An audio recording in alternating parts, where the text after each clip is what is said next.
Hey everybody, it's Officer Lora from Kildover Hills Police Department, and I just wanted to talk to you a little bit today about forensic science and fingerprinting. And we're going to do a little fingerprinting activity, and for that activity, you are going to need three things. You're going to need a pencil, okay? And this one is not super sharp, it's a little dull, and so that might work a little better. You're going to need some tape, and you are going to need a piece of paper. White probably works really good, but any piece of paper will do. But before we get into fingerprinting, let's talk a little bit about forensic science and what exactly is forensic science. And really, it's fairly easy. It's everything that we use to put together a good, honest, truthful case for when we go to court. And it includes lots of different things. And forensic scientists are many times scientists in themselves. So you have dental records, those can be used. We have fingerprints, like what we're going to talk about today, that can be used. People who study blood, different types of blood types and things like that can be used in a case. Photography, that can be used as part of forensic science in a case. So all of these pieces together are what make forensic science. And there's lots more, not just those, but that's all the different types of things that we can use to help us when we're investigating different crimes. And sometimes, you know, we have feelings like, wow, this person, they're just so nice. There's no way that they could have done this. But then when we really start to look into the evidence that we find and the facts that we find based on the forensic science that we're using, then we get more facts and it helps us understand cases better. And so sometimes things aren't always what they seem, and that's what forensic science really helps bring out, is the truth of what's going on.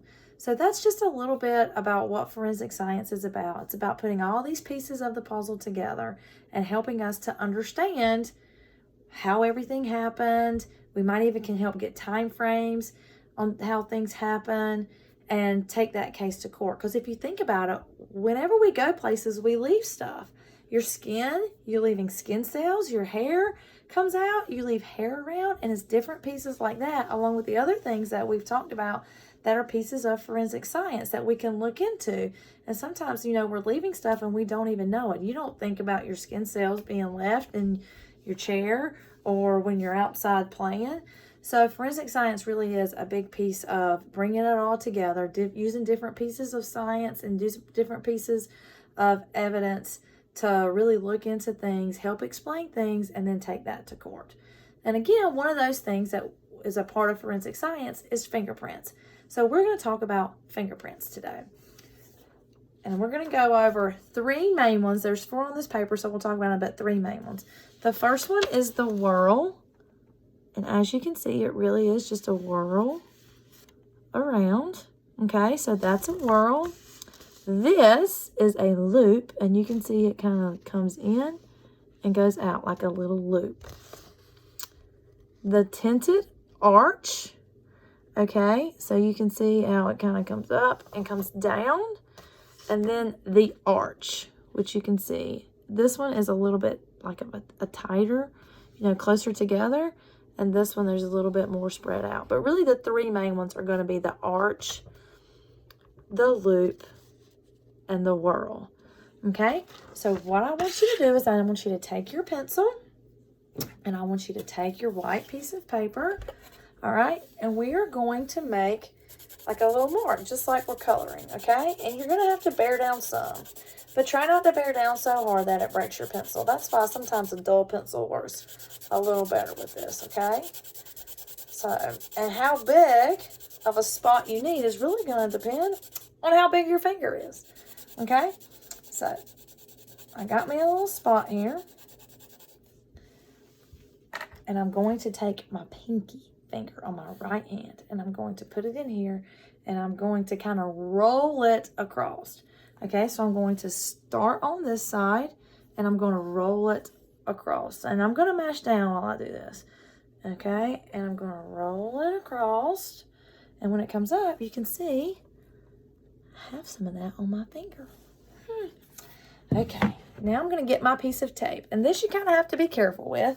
Okay, So I'm going to really just try to grab a little piece at the top. And I got my piece of tape, okay?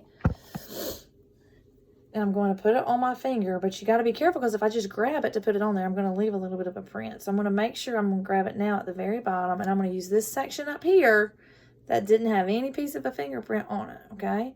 So I'm going to put that tape on my finger, and I'm going to gently press the tape, okay? We don't want to have a whole lot of wrinkles in our tape, so we're going to gently press our tape onto our finger. And then we're going to gently pull our tape off of our finger, and you can see I got a fingerprint. So now I'm going to take this and I'm going to put it on my piece of paper. All right, and so now you can see that I have my fingerprint, and I'm going to put right little finger on the bottom so that I can keep all my fingerprints separated and I know which one is which. Okay, so you can do both hands, you can compare your two pinkies, any way that you want. You can look at your different fingerprints, and you might can just at face value look at it and figure out if it's a whorl or if it's a loop or if it's an arch. Okay, or you may need to get a magnifying glass to look a little bit deeper and really see if you can see the ridges of your fingerprint and be able to tell which type that you have. And you can also get these images on the internet, so you can just Google types of fingerprints and they'll come up. But again, we have the arch, the tinted arch, we have the loop, and we have the whorl. Okay, so hope you guys have fun fingerprinting, and I hope you have a great rest of your day. See you later.